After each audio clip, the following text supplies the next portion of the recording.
ঢ্যাঁড়স ভর্তা খুবই মজাদার একটি খাবার। আজ আমি ঢ্যাঁড়সের একটি ভর্তা দেখাবো আপনাদের, তবে একটু ভিন্নভাবে। খুবই মজার এই ভর্তাটা, আপনারাও ট্রাই করে দেখবেন। কথা আর বাড়াবো না। শুরুতেই ফ্রাইং প্যানে সরিষার তেল দিয়ে দিলাম।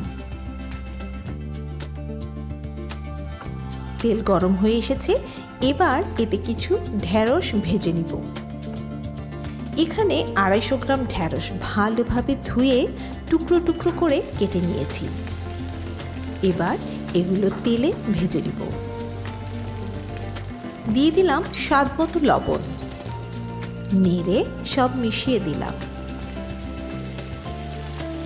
কিছুক্ষণের জন্য ঢেকে দিলাম যাতে সিদ্ধ হয়ে যায়।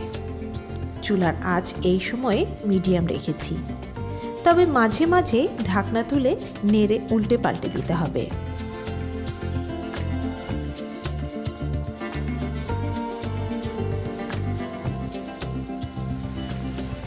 ঢাকনা তুলে নিলাম, নেড়ে উল্টে পাল্টে ভেজে নিলাম আরও কিছুক্ষণ।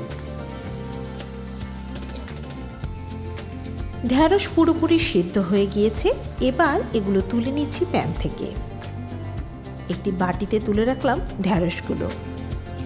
এগুলো ঠান্ডা হতে থাকুক, ততক্ষণে বাকি কাজগুলো করে ফেলি। আবারও প্যানটি চুলায় বসিয়ে তাতে দিয়ে দিলাম সরিষার তেল। তেল গরম হয়ে গিয়েছে, এবার এতে দিয়ে দিলাম একটি শুকনো মরিচ এবং আধা চা চামচ আস্ত জিরা। কিছুক্ষণ ভেজে নিচ্ছি। জিরা মরিচ গুঁড়ার গন্ধ বের হতে শুরু করেছে। এখন দিলাম গোটা 3 আস্ত কাঁচামরিচ, আর দিলাম কাটা টমেটো কয়েক টুকরো।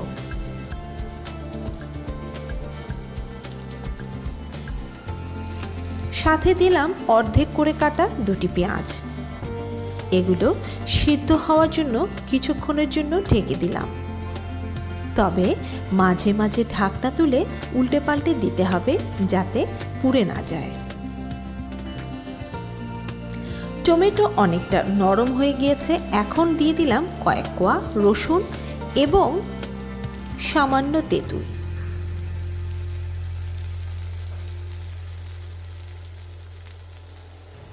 সব কিছু খুব ভালোভাবে ভাজা হয়ে গিয়েছে।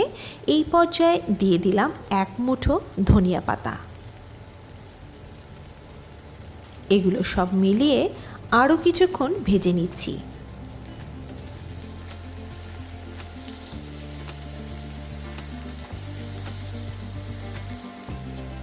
খুব ভালোভাবে ভেজে নিয়েছি সব। এবার এগুলো তুলে নিচ্ছি চুলা থেকে। এখন এগুলো ঠান্ডা করে নিব, তবে এর মধ্যে থেকে 2 টুকরো পেঁয়াজ আলাদা করে তুলে রাখলাম। বাকি এগুলো আমি ঠান্ডা করে ব্লেন্ড করে নিব, তবে তেঁতুলের আটি ফেলে দিয়ে। এগুলো ঠান্ডা হতে থাকুক, ততক্ষণে আমি পেঁয়াজের টুকরো দুটো কেটে নিচ্ছি। সিদ্ধ হওয়া ভাজা পেঁয়াজের কাটা টুকরো ভর্তায় আলাদা মাত্রার স্বাদ এনে দেয়, তাই আমি এগুলো এভাবে কেটে দিচ্ছি। এটা চাইলে কেউ এভাবে দিতে পারেন, চাইলে নাও দিতে পারেন।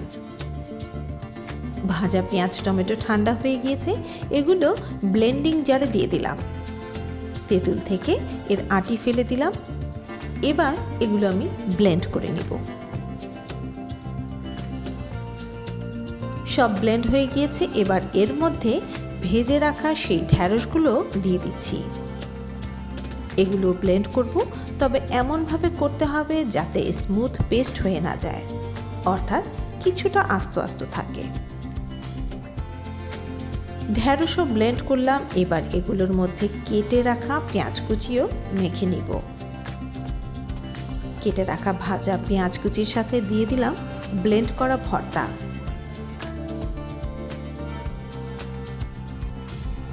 লবণ কিছুটা কম হওয়াতে দিয়ে দিলাম আরও একটু লবণ। সব শেষে দিলাম সরিষার তেল। এবার সব একসাথে মাখিয়ে নিচ্ছি।